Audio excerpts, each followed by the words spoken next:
Hello, I wish you a very good day and I wish you a very good conference. I hope to be able to give a modest contribution to your work and to this conference.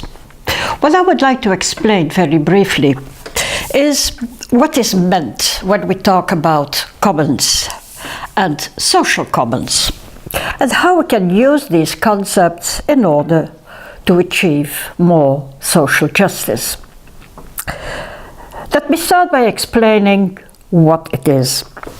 If we talk about land, or forests, or fishery grounds, we know these are part of the earth, and the earth belongs to all of us. We can also talk of water, or oil, or coal. They come out of the earth, so they belong to us. We can talk about our ancestral knowledge, or culture, or literature, works of art. They belong to us very clearly. And we can also talk about healthcare, public services, wages, pensions. They clearly belong to us and to no one else. And most of all, what all these things have in common is that they are life's necessities. We need them for our livelihoods, for our simple survival as individuals and as societies. And that is why we call them commons. And when we talk about economic and social rights, we speak of social commons. Commons, very simply, are the things we have in common. It's as simple as that. In our communities, in our villages, in our cities, in our countries, in our world. They are the things that we citizens own. They are the things that we citizens also take care of, precisely because we need them for our survival. But we also know that many of these elements, be it lands or forests or public services, are being taken away. They are privatized, and often we do not have access to them anymore, with very serious social consequences. In the same way, our lack of access to healthcare or transport or too small wages do not allow us to live in dignity with our families or our pensions that may be even inexisting or too small. And they are the reason why so many people all over the world are protesting, and very rightly. So in order to change things, to have better lives and live in dignity, we have to organize our resistance. This concept of the commons can help us to do just that. So let me explain the how. How can we use the concept of commons and social commons in our resistance to neoliberalism, to privatization, to lack of social protection? I want to mention 4 points, mainly on social commons. 2 of them are very obvious and simple. The 2 other ones require some more reflection. My first point can be summarized as a slogan. Nothing about us without us. It means that we should not wait for governments to do something positive for us. They may do it, but they may not do it. We should take some decisions ourselves. We can organize ourselves in order to reclaim services, or we can organize to make them reality ourselves. This is not valid for all services, I know, but yes, we can organize ourselves in order to take care of young children, in order to take care of the elderly people. What I want to say is that at any rate, we have to take the initiative to have our rights respected and fulfilled. And this means we need 2 things: democracy and participation.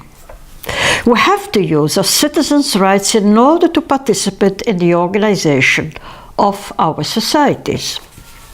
Nothing about us without us means that we are active citizens who know what our rights are and who want governments to listen to us. Because for most services, we may be able to organize ourselves, but we will need the government to help us financially. This is part of social justice and redistribution. And obviously, if we talk about public services such as water or healthcare, we will need the government to listen to us, to know what our needs are, and to help again financially. So democracy and participation are the basic characteristics of commons and social commons.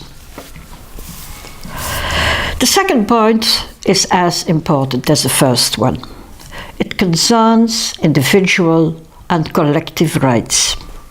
When citizens get organized to claim their rights, their public services, their pensions, their schools, they do not only act in their own interest. They act in the interest of all of society and of all of people. Neoliberals only know individuals and individual rights. But our collective rights are what make a society. The traditional welfare states of Western Europe were based on structural, horizontal solidarity between all members of society.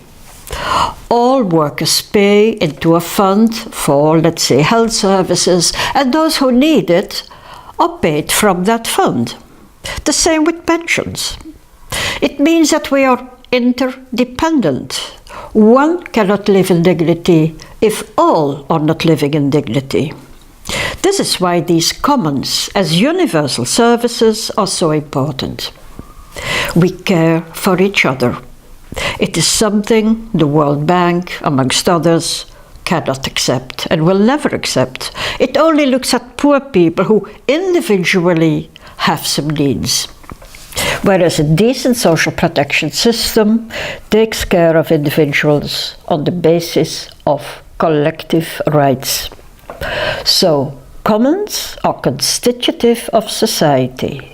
They look at individual and at collective rights. Now there is much more that we can do with commons, and this is what my other 2 points are about. The first point, or the third one, if you like, concerns states and markets. It is often said that commons are beyond states and markets, but that does not mean they are without states and markets. What this means is that we will need states, as has already been indicated, and that we will need markets in order to exchange goods and services. But both will be very different from what they are now. Because we know that states can be paternalistic, they can even be repressive, and markets can be exploitative and very expensive. So the states that are needed for commons will be themselves a kind of public service. They will be at the service of citizens. And the market will not work in a competitive and profit-oriented liberal logic. They will work with the use value. And this does not mean that all services should be free, but that they should not be profit-oriented. Public transport, healthcare, water, they have a cost, and that cost has to be paid by public authorities or partly by citizens. But it cannot be accepted that some people enrich themselves with the illness of others, or with the water we all need to survive.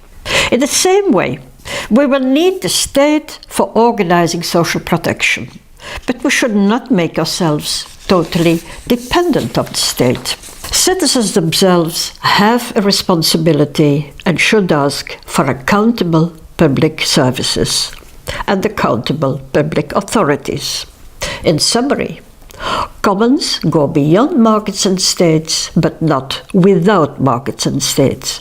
Both should be changed in order to be at the service of society. This brings me to my last point, which is a consequence of all of this.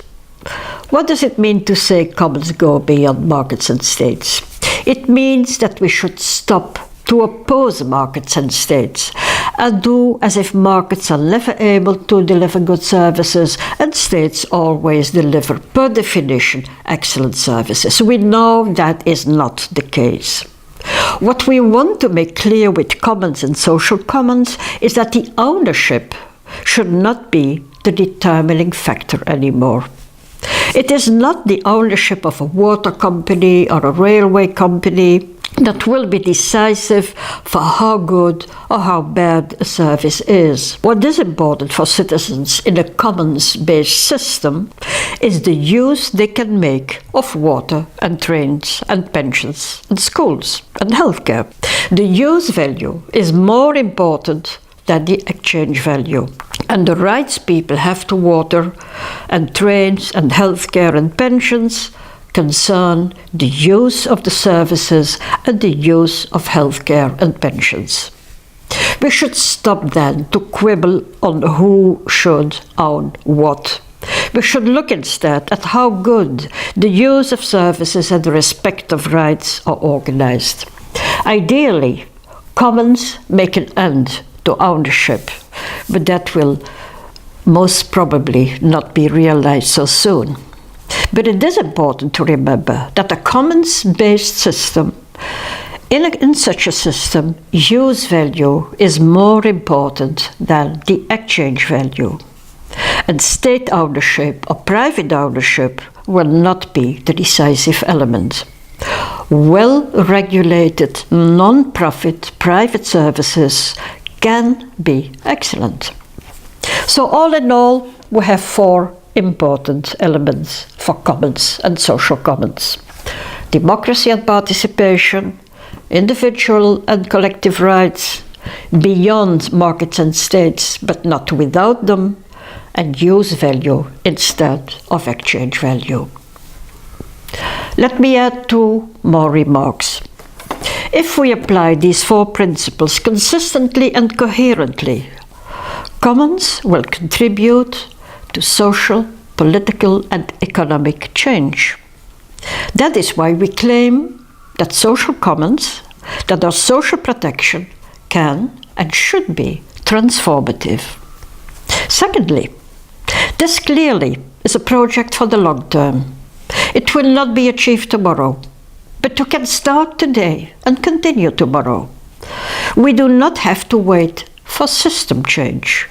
We can make it happen through our demands and through our actions for social commons.